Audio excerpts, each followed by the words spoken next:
In this segment, Chef Weber prepares a simple buttercream frosting and demonstrates frosting techniques. The recipe will yield 3 pounds, 2 ounces of frosting. Ingredients are 1 pound lightly salted butter, softened, 2 ounces pasteurized egg, optional, 2 pounds powdered sugar, sifted, and 0.3 fluid ounces vanilla extract. Mastering the art of simple buttercream. I'm going to start with some unsalted butter. Powdered sugar is not necessary to sift it. An egg to enrich the buttercream, and vanilla extract. The tool I will be using is the KitchenAid bowl fitted with the paddle attachment. Place the butter inside of the bowl and add a small amount of powdered cream to begin with. If you add it all at once, obviously it's going to fly out of the bowl, so use discretion when you're adding the powdered sugar. Lift up the bowl. Turn it on a low speed. Make sure that you hear a popping noise with the KitchenAid, that it's engaged and the two sides are completely engaged as well. Start it on low. Just to cream the butter briefly. Just flick in a small amount of the powdered sugar.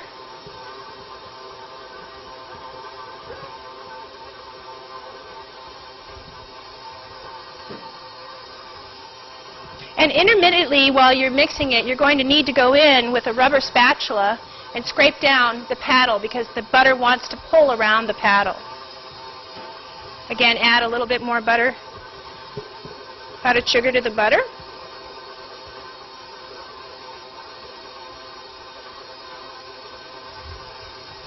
And you can increase the speed slightly.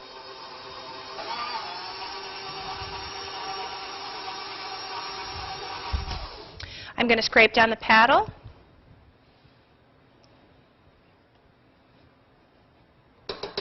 It's best if you soften the butter beforehand so that you have a very uniform product.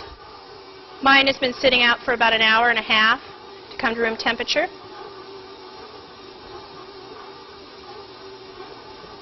And in the bake shop, for the most part, we use unsalted butter. That way you have the discretion of adding salt should you choose.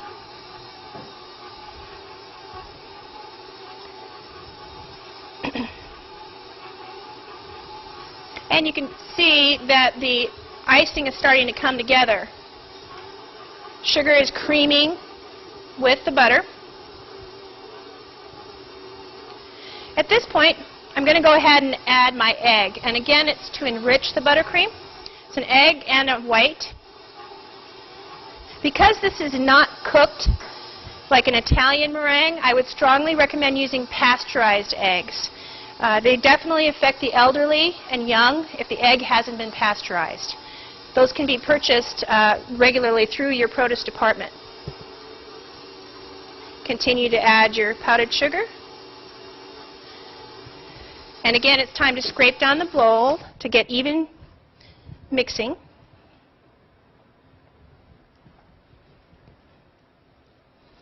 Now this can be done quadrupled easily in a large Hobart if you needed a large amount for production.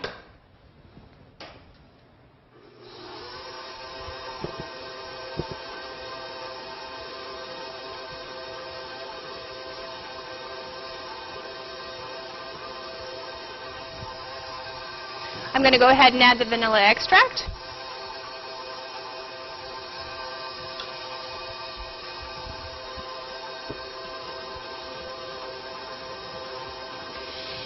While this is mixing, you can go ahead and flavor this simple buttercream with any type of liqueur that you like. Just be careful with anything that's very dark, such as Meyer's dark rum.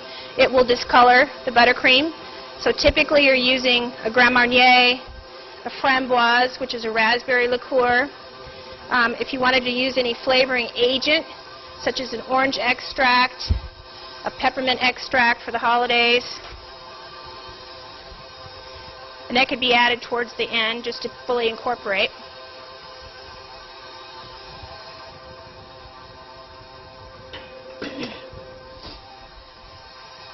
Now I'm going to increase the speed.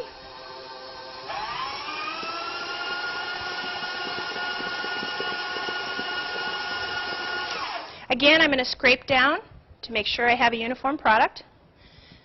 Be careful to get into the middle of that KitchenAid. The butter tends to want to congeal around the paddle. And my goal is to have no lumps and very creamy and airy.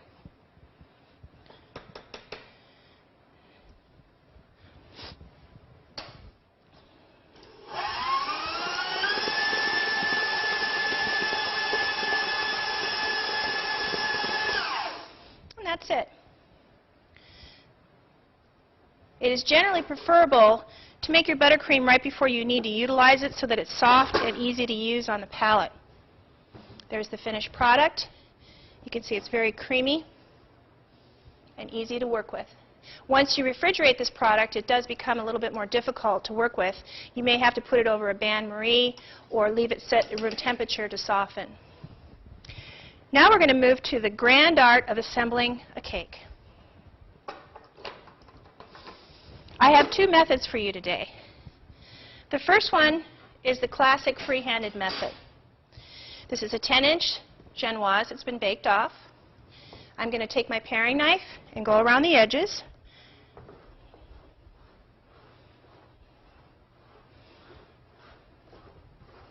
Then I'm going to take a corresponding cake round, which would be the 10-inch cardboard round, flip it to the white side because the bottom is going to become the top, and a corresponding 12-inch for ease of working with it. Simply tip the cake out, give it a little tap, and if it really sticks for you, you can use a little bit of a propane torch on it to get it to release. I'm actually going to use this for my scraps. You'll note that there's parchment paper on here, and that should be pulled off or cut off, but I prefer to pull it off so that you ensure that there isn't any pieces left on the sponge. And then we're going to go about trimming the cake. We don't want to see any brown at all. The cake crumbs, however, can be kept to utilize to put on the side as decor if they're ground up in the robocoup with a little bit of sugar, or on cream pies as well. And that little bit right there I'm just going to go ahead and get with a serrated knife. The best tool for slicing your cake is the serrated bread knife. It's not the salmon knife that has the long teeth on it. These have the actual serrated edges. I'm going to start with the top. And another good utensil, which makes life very easy, is working with a cake turnstile. I'm going to start with the top first. Lay your hand flat. And using a sawing motion and staying very straight, you don't want to take more than 1/4 of an inch off. Again, if you have to go back and remove some, that's fine, but you don't want to gouge deeply. A common mistake is to tilt your knife at an angle. You want to avoid doing that at all costs because you could gouge into the cake and leave an incorrect knife cut. You want it completely parallel with the cake. Using small, deliberate motions, sawing back and forth, you'll take the top layer off.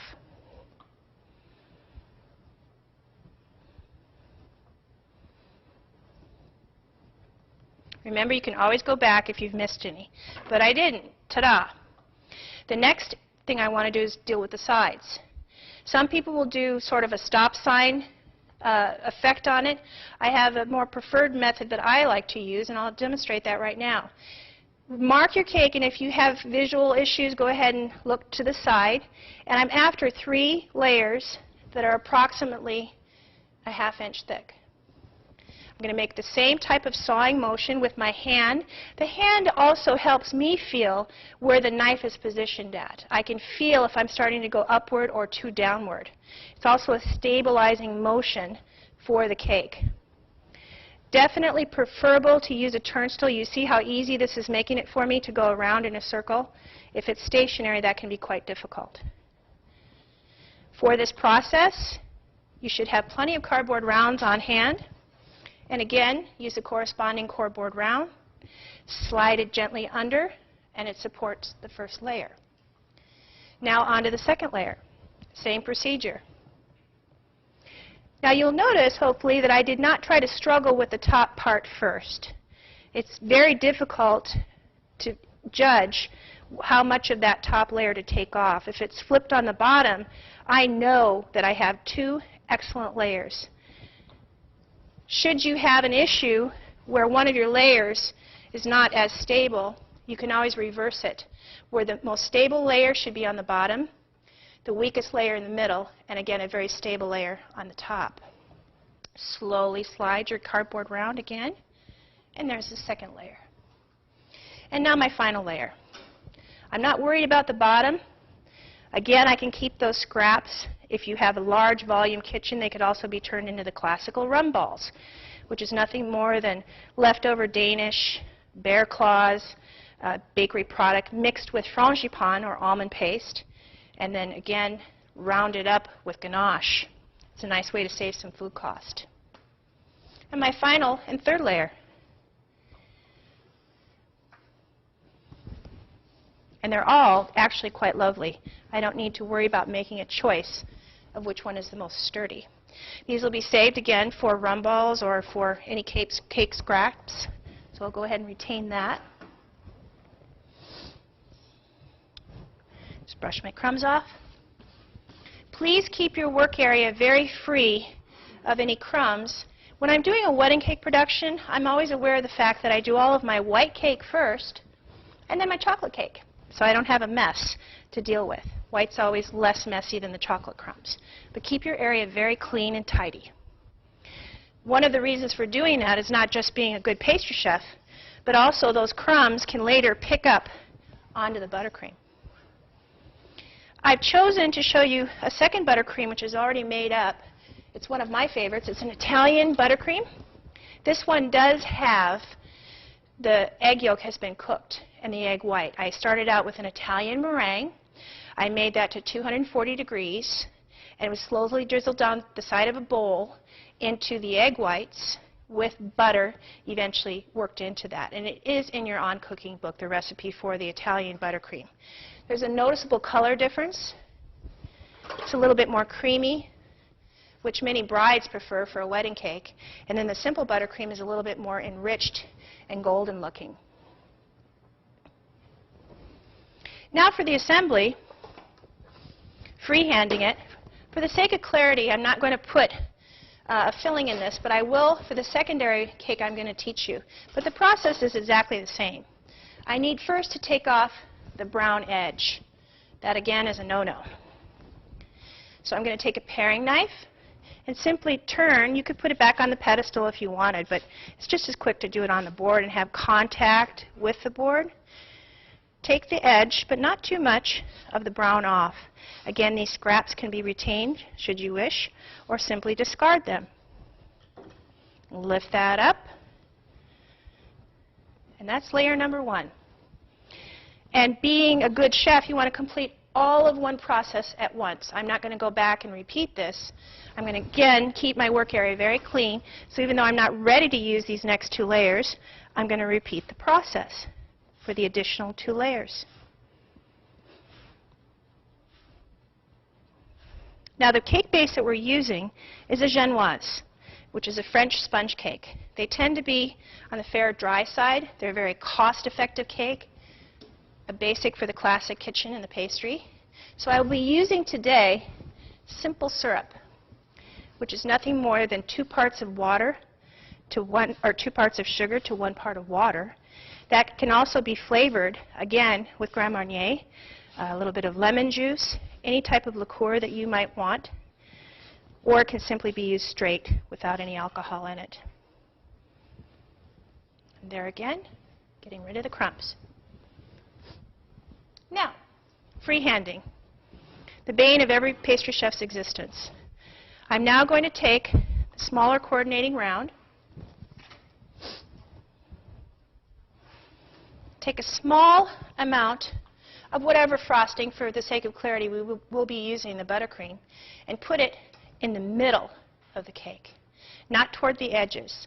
The goal in this process is not to drag the crumbs across the cake. So put a fairly good dollop, but again, if you put too much, it'll make more work for you in the end. That 12-inch cardboard round is on here for stabilization, all right? Now I have 2 important tools and decorating the cake. The first one is the large offset spatula. It's named hence because of the way that it's angled. The second one is a small offset spatula. I change my spatulas about once every 3 months. They tend to get a little bit warped. So if you want a good, clean surface to work with, change them and try to only use them for cake use, not for other things in the kitchen. Secondly, I'll have what's called a straight edge spatula. There's no bend to it, so it's a straight edge spatula. I'm also a fan of using paper towels rather than terry. Can anyone guess why? It's because the terry has lint. So if I use common paper towels in the kitchen, as I'm wiping my tools, it keeps the spatula clean, but I'm not risking pulling any terry cloth up. So I'll have those nearby where I need them. I'm going to start with the appropriate size spatula, which is the large one for covering the surface of the cake. You'll notice that my elbow starts up here, and I've made the spatula an extension of me. So my forefinger is right next to where the bend in the spatula is at. It allows me to have complete contact with the spatula. Don't hold the spatula like this or up here because you lose control. You have to be part of the project. You're going to be using a left to right motion, trying not to sweep too far, and your goal is to get to the edges of the cake, but not directly past that. It can become a mess to work with at a later time, which you'll see in a moment. Now, examine your cake. Be very knowledgeable about what you're doing. That if I feel right now I need a little bit more buttercream, so I'm going to go in and take just a small amount. I can tell by looking at my eye.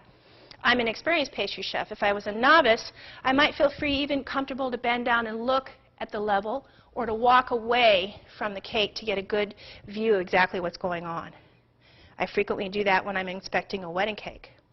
Again, I'm using that left-right sweeping motion.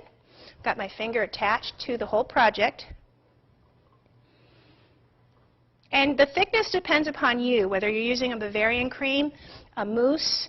It could be the traditional buttercream with strawberries inside to do the classic fraise cake from the Notre, or whatever filling you choose. The one filling I am not recommending for you is straight whipped cream with granulated sugar. It tends to break down very rapidly. It's not a good cake for banquets, general use, so straight whipping cream is not a good idea. But Bavarian creams, buttercreams, any kind of a classic mousse would be wonderful. Now I'm ready for the next layer. I'm going to set my spatula on the side, and I'm going to take another layer. And again, the cardboard round is very important. Never handle the cake with your bare hand. You risk having it crack. The cake is very cool. It's been in the refrigerator for about 3 hours at least. It could certainly sit overnight. And the cardboard round is your vehicle for gently sliding it. And if you're careful and don't get buttercream on the back of the cardboard, these can be used over and over again for production when you're doing several cakes at once. Now you'll note I'm going to do a little spin, that I do not have a lot of excess frosting hanging out over the side. I'm going to deal with that in a minute. But it's much preferable to deal with that on the side level than having a lot of excess frosting for you to go back and work with. I'm going to repeat the process. Again, not too much buttercream, just enough right in the middle.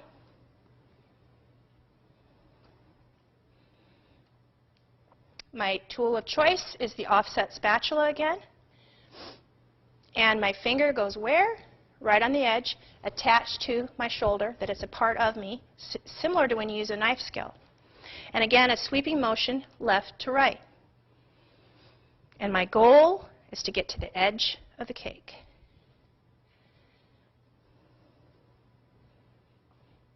And I might even step away just to see if I'm getting a nice level cake. That's the goal, not to have the Leaning Tower of Pisa. It's excellent. Now, one tool which I find very handy, there's basically two methods that are often used in the kitchen for getting your icing to lay flat, is either hot water. I personally don't recommend hot water because it can add the liquid to the buttercream and cause problems with the buttercream separating. But a propane torch which is a very common tool in the kitchen, particularly in pastry. It's used for creme brulee, can be utilized with your spatula to get a very even surface on it, but particularly at the end. Try not to use this too much, because unless you're in control of it and you're comfortable, you'll find that it can really make the buttercream melt. But I'll show you how. I like the quick start propanes. Put it on a low heat. Be very careful to wipe any excess buttercream off of your spatula because it can caramelize. Now, utilizing a sweeping motion back and forth, simply warm, gently warm. You don't need to do both sides, only the back side.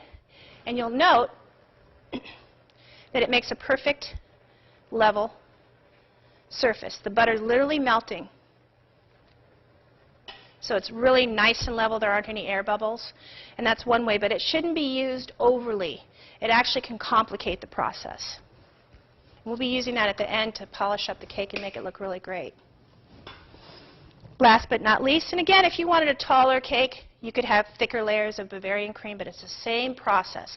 Whether it's mousse, whether it's Bavarian cream, we're just using buttercream today to demonstrate. A few crumbs on the top here that are unacceptable, the brown, I'm going to brush those off. I want it to be completely pristine. And again, using my cardboard round as a support, slide it, try not to touch the buttercream, and that completes the third layer. Press it down gently so you know you're getting good contact. I'm going to save these for my next project, which is a more modernistic way of putting it together.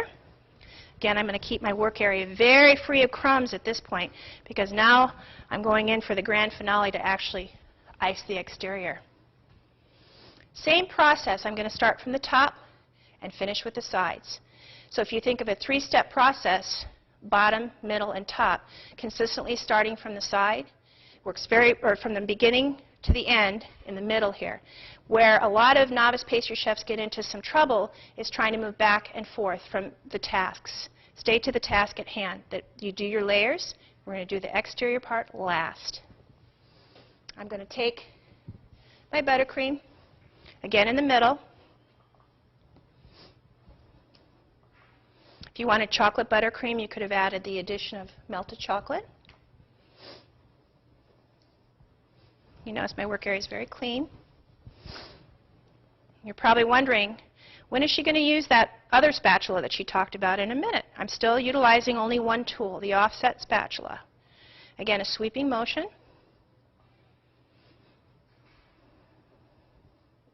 Step away from my cake to get perspective that it's nice and even. Excellent. And now I'm going to do the sides. For the sides, I'm going to switch to the long spatula. It's also very level. I checked mine. They're not warped, which is important. If you've got warping, obviously that's going to show up in the buttercream. Going back to the positioning of your body again, for me, I'm right-handed. What works very well is to lift my elbow up and put the spatula directly in contact with the cardboard. That's my anchor. I'm going to take a small amount, not too much, about a quarter of a cup, place it onto the side of the cake and the cardboard in contact, and go left and right, back and forth. I'm going to demonstrate it to the front for a little bit better view for you. And again, I'm not pulling on the crumbs.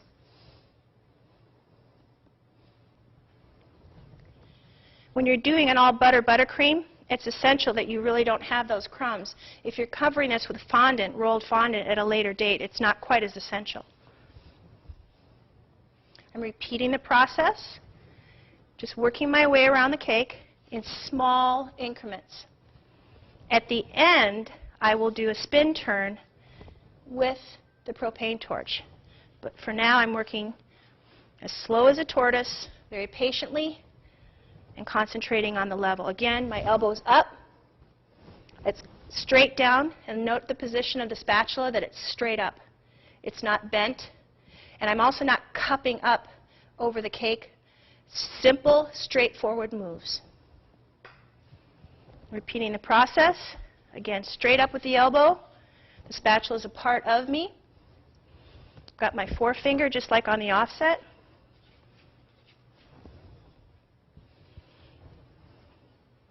This is essentially what's called your crumb coat, because after this you would have to go back and use your piping skills to apply something that would be truly beautiful, such as a buttercream basket weave, a corneli lace. Those are all advanced pastry techniques that you will utilize. But for now, we're just doing a nice crumb coat. I have a small little patch here that I need to fix up. And now it's time for me to make this cake look gorgeous as far as the pristine value of it towards the end. First thing I want to do is clean up my cardboard in the bottom here. I'm going to use my small offset spatula and take a little spin with the turnstile. Clean up any excess buttercream. The guest at a later date will not see this support cardboard round. This will be removed off to the vehicle, such as a silver platter. This is strictly for working purposes, this additional 12-inch cardboard round. Now I'm going to utilize my friend the propane torch again for my first spin. My first spin is going to be the sides, the exact opposite. Because when I do the top part, it may leave some excess, and I'm going to do it twice. So I'm going to do, again, a gentle motion, elbow up, contact with the cardboard round, and take a little sweeping spin. Now, I can tell by now that my propane laced little spatula is cooled off, so I need to go back, clear the buttercream off, and again, heat gently. Elbow up. And look how even that is and clear. I'm not worried about seeing the cake at this point because I would go back and ice it with either jimmies, or I'm more worried about a nice straight side and that it's very level. Now at this point, this is where we change it up a little bit, so please pay attention. For the first time, I'm using the small offset. And I'm going to use a sweeping motion. I usually tell my pastry students, think of it as a helicopter landing on a helicopter pad. We're going to take the spatula and go across the top of the cake like it's landing and make a small, very gentle sweep. If I have excess, I'll take a cool spatula, straight one or offset's fine, take the excess and put it on here. And as that builds up, I can put it over with my original buttercream. So here we go. I'm going to take and make a little landing, sweep towards you, and take off the excess. Make a small turn, repeat the process. Make a sweep, take it off. The less you fuss with your cakes, the nicer they're going to turn out. Again, land and sweep.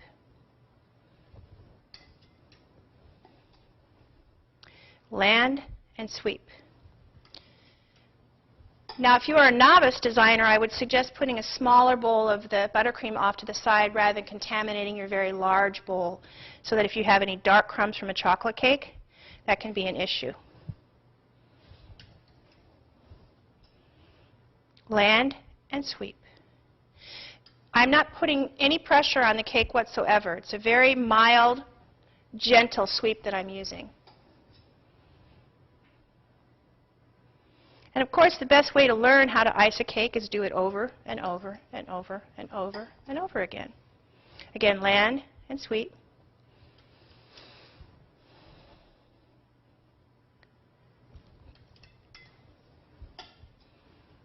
Land and sweep. Now, I applied a little bit more pressure that time because I did have a significant amount of frosting that time, and I do right here as well.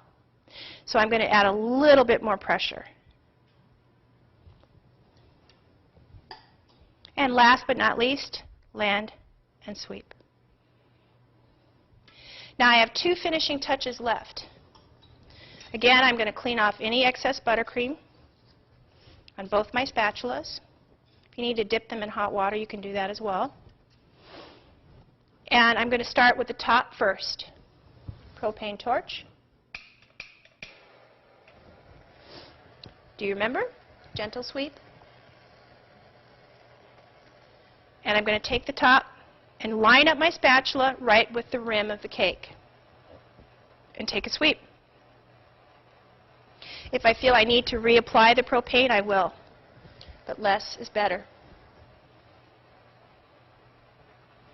This will create a small lip on the exterior of the cake if you are noticing, but not to worry about that because we're going to go back and repair that with our upright spatula. We're mainly at this point after a very level, smooth top on the top of the cake.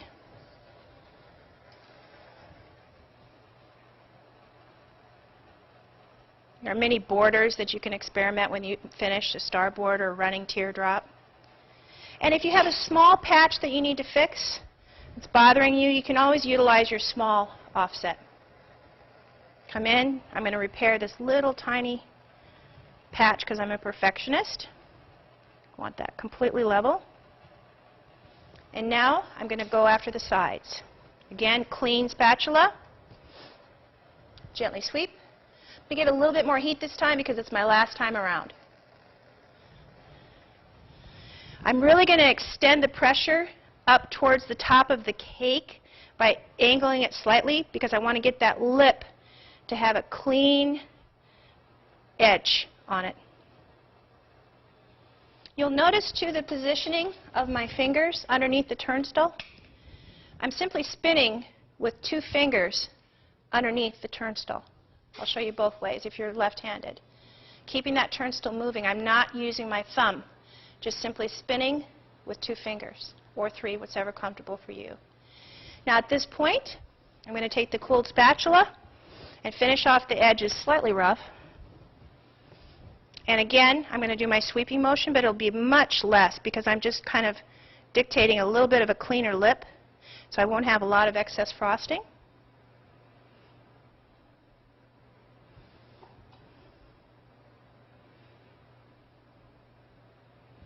And from this point, again, you would need to go back and decide how you want to decorate your cake to finish up your piping. It's a matter of personal preference or what the customer is dictating that they like from you. The buttercream can also be colored. I am a great fan of the new gel colorings that are out there rather than the liquid colorings which have alcohol in them and can cause the buttercream to sweat.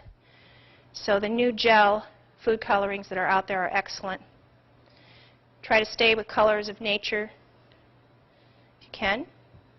And do one final topping. Spin on the top, and that will do it. Then I'm going to demonstrate a more up-to-date method. This is important to do, especially if you wouldn't have a propane torch handy, to know the classical method. I'm going to finish it off. Again, I will criticize my own work and walk away from it. Make sure I see a small flaw right here.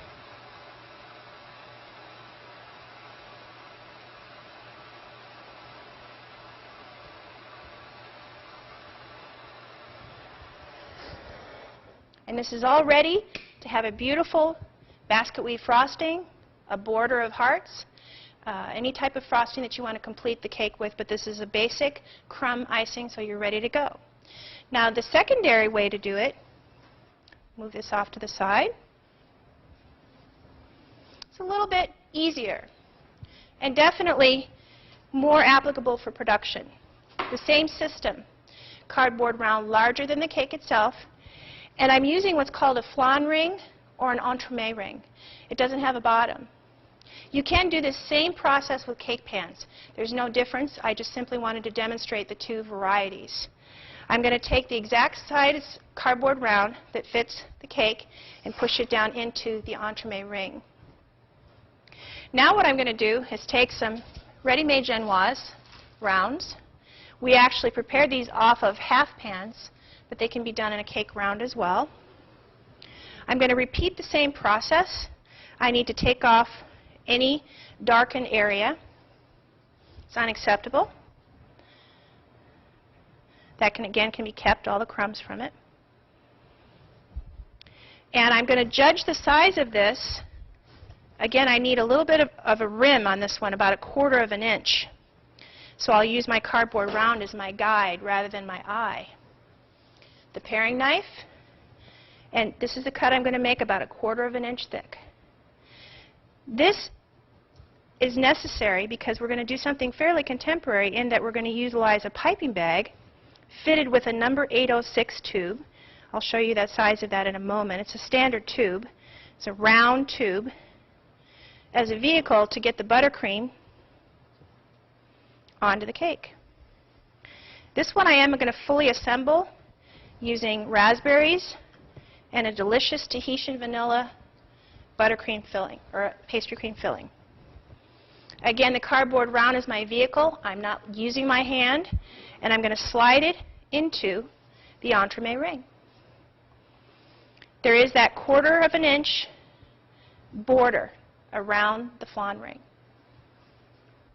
Now what I'm going to do is take a pair of scissors with the plastic disposable pastry bag. It's very important when you cut your tip that you don't do it on a work surface area for fear that that will contaminate the area. It should be done over a trash can. So I'm going to cut about a 1/2 inch off. This is the size of the tip. And it's going to go down inside my pastry bag. Then I'm going to use the standard classical technique of folding down the collar of the bag to about 2.5 inches. And if you are using a cloth bag, you need to be sure that the kitchen hasn't had a hold of it for a fish mousseline. So smell the bag if you're not using a disposable bag, that it's very clean. Buttercream will pick up flavors of anything that's savory that's around it. And if you've cross-contaminated your bags, you want to make sure that they're very clean. Now I'm going to form my hand into a C, which is literally the collar for holding the bag. I'm going to deposit the buttercream into the bag using my thumb as the vehicle to pull the buttercream off.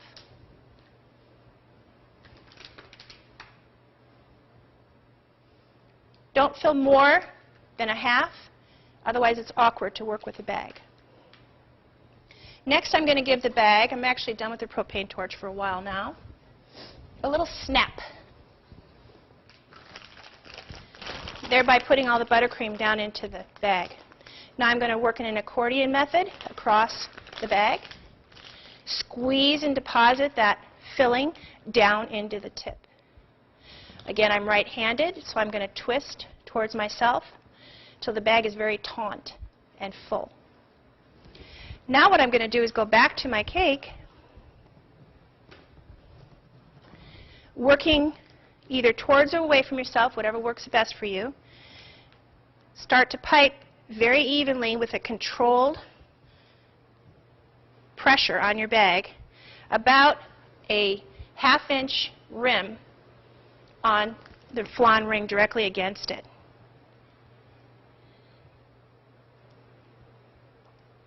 Now this is a fairly small cake. It's only a little 8-inch, so I'm going to be utilizing my offset spatula.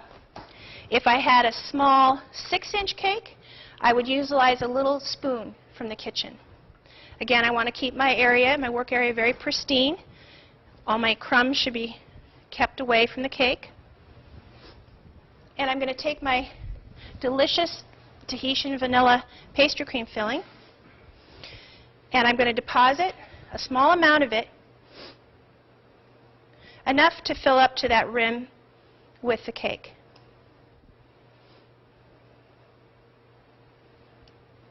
Again, my forefinger is going to be on the spatula, and in a little sweeping motion left to right, I'm going to spin. And if I need to add more, I can. Again, less is better. I'd rather not go back and pull crumbs and try to pull that batter up. This could have been done with Bavarian cream, chocolate mousse, your preference. Now I'm going to take beautiful fresh raspberries, being very careful to examine them for any mold or anything that's discolored, and I do them 2 by 2. And you place your raspberries 2 by 2. It's also very important to check that they haven't been bruised and are losing a lot of water, because that can ooze out from the side of the cake at a later time. This could be done with a combination of berries, strawberries, blackberries, raspberries. You could also do sliced mango, pieces of pineapple for a tropical cake. It's the exact same procedure for the one that we just did. However, this entremet ring does two things. It makes it easier for the novice, and also it acts as a way to protect the cake when it's either refrigerated or frozen. Keeps the cake very moist, the ring on it. I'm actually going to switch to another pint here, picking only the choicest of the berries.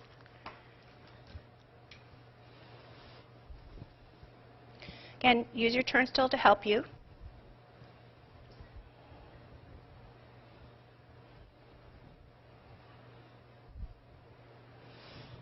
And the next direction that we're going to go is to add a small amount of the pastry cream onto this layer.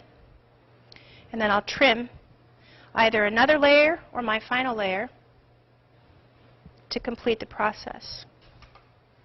Now what I'm going to do is go back, please pay attention, and pipe again another rim of the buttercream. That's to hold the remaining pastry cream. So I'm going to go ahead and pipe about another 1/2 inch. If you have a little gap in air, just go back and try to repair that, but try to avoid that whenever possible. Again, more pastry cream.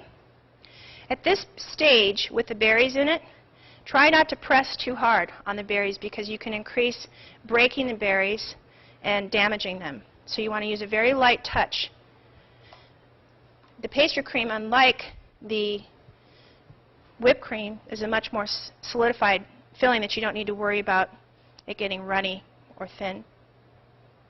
Small, gentle motions.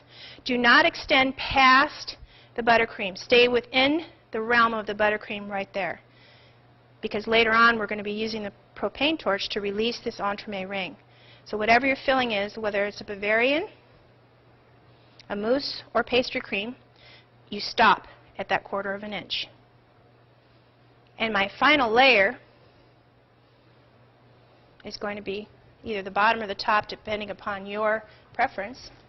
Again, I'm going to take my serrated bread knife, place my hand, take all of the brown area off. I'm using a small jerking motion with my hand. And also, you'll know I have quite a range from my hand to my other hand. I don't want to slip and cut my thumb. When I feel contact that it's coming straight across, lift that up, and I'm done. Again, I need to use a cardboard round as my support system. Never lift the cake on its own. It's also my way to know how to trim the 1/4 inch. The bottom's already been trimmed. 1/4 inch off.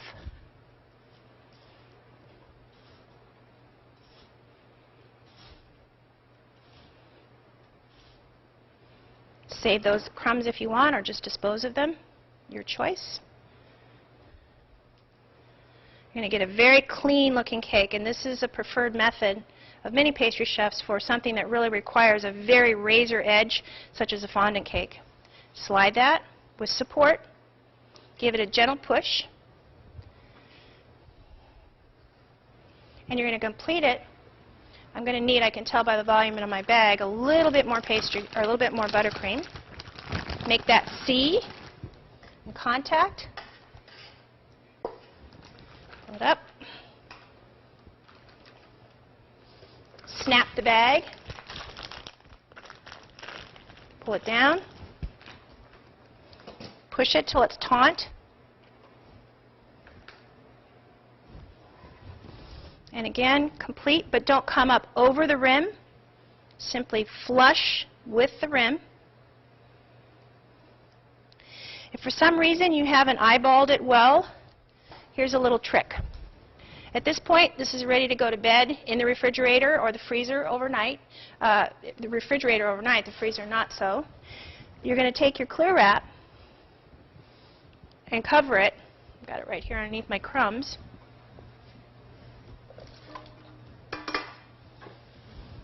And you can use one of your cardboard rounds as a stabilizer if you had an issue with overfilling the entremet ring.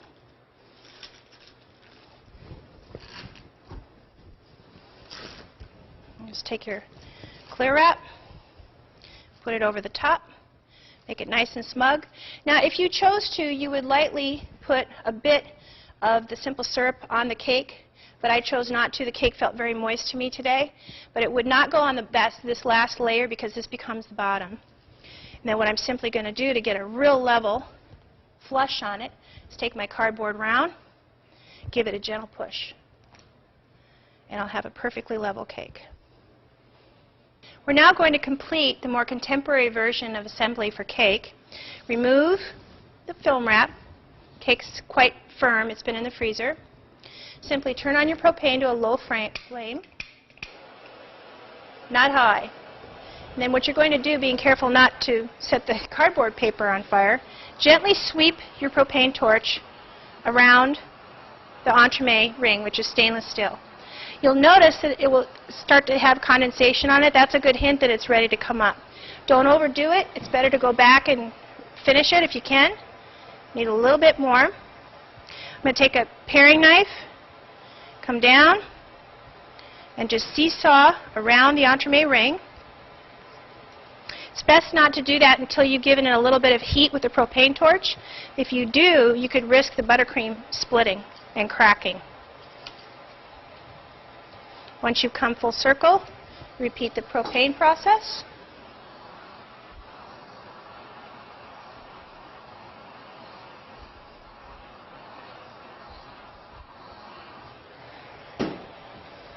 And the ring should come right up.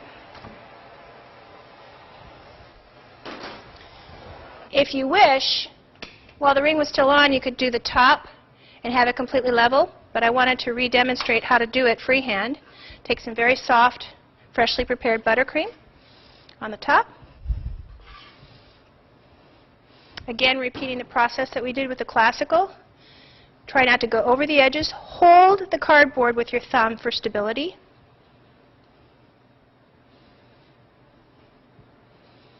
This will not work if the cake is very soft and you try to remove it from the entremet ring. And I'll also explain how to do it with the actual cake round if you don't have accessibility to an entremet ring. I'll quickly finish off the top, briefly. Swipe it, spin it. I'm going to need to do that one more time once I've done the sides. I have a few little slight flaws here, which is still a lot faster than doing it by hand, so I'll complete those. Straight edge spatula again, elbow up, straight in the air. The completed parts you don't need to deal with. It's the parts that need a little bit of makeup on them and a little bit of help that you go in and just finish where the piping bag may not have reached. Again, touching to the cardboard round. This part is completely finished.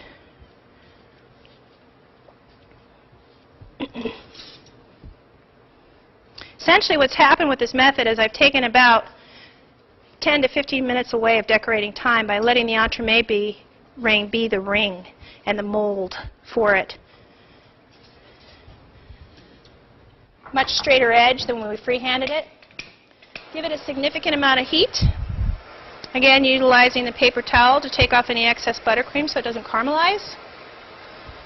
This time, I want enough heat to really slightly melt the buttercream. Take a little spin with the turnstile.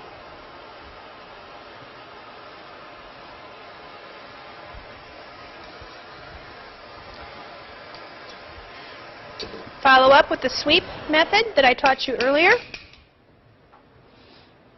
Any flaws that you need to fix. And we'll use this to take off the excess.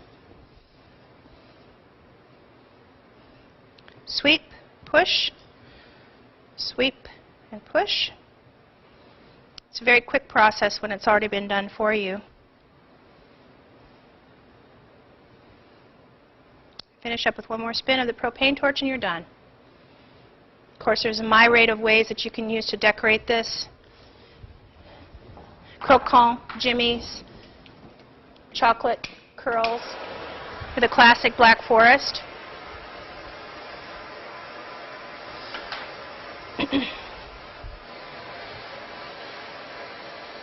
Certainly fruit on the top, seasonal fruit.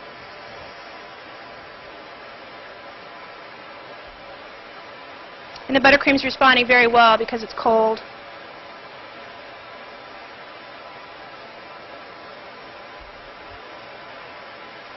Again, come level with your product. Make sure you've done a nice job. Beautiful. And I like to finish off this one with a small palette to get a clean edge. And you're done.